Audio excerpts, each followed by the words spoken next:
Hello everybody, welcome back to Jayhawk Jukebox. My name is Alexandria for those that don't know.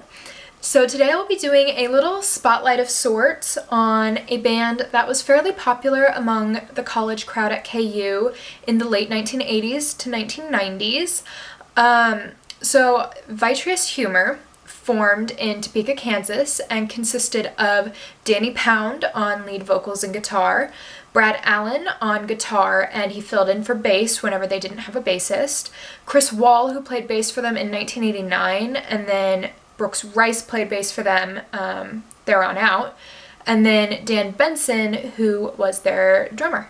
They were categorized as an emo band and had a couple releases throughout their run in the 90s. The first release that they had was a self-titled 7-inch record that consisted of 3 songs, and it was not only their first release, but it was also the first release of their label Crank Records. They went on to do a split 7-inch record with Boys Life, who was another Crank Records band, and had their single, Why Are You So Mean to Me, and Boys Life's Temporary. In 1995, they had a self-titled EP, which garnered them a lot of publicity, and this was their first full-length work. And this allowed them to actually go on tour. They went on tour with Archers of Loaf, Urge Overkill, and Everclear. Though unfortunately, this was also the start of the end.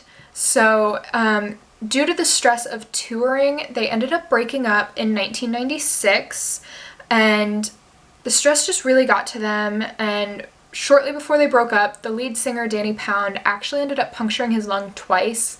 So in the end, I'm sure it was for the better that they, had some time off, took that break, focused on themselves for a while.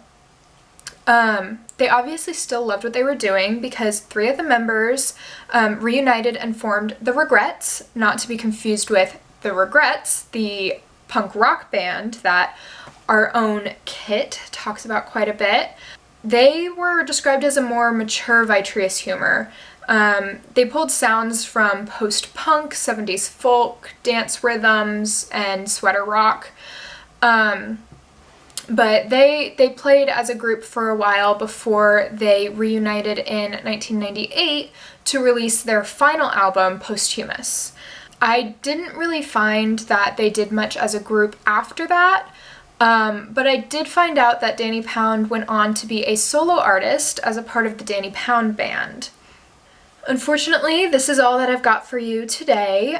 We have an exciting episode planned for you guys, and we are going to cut to our tiny desk session with City Hall.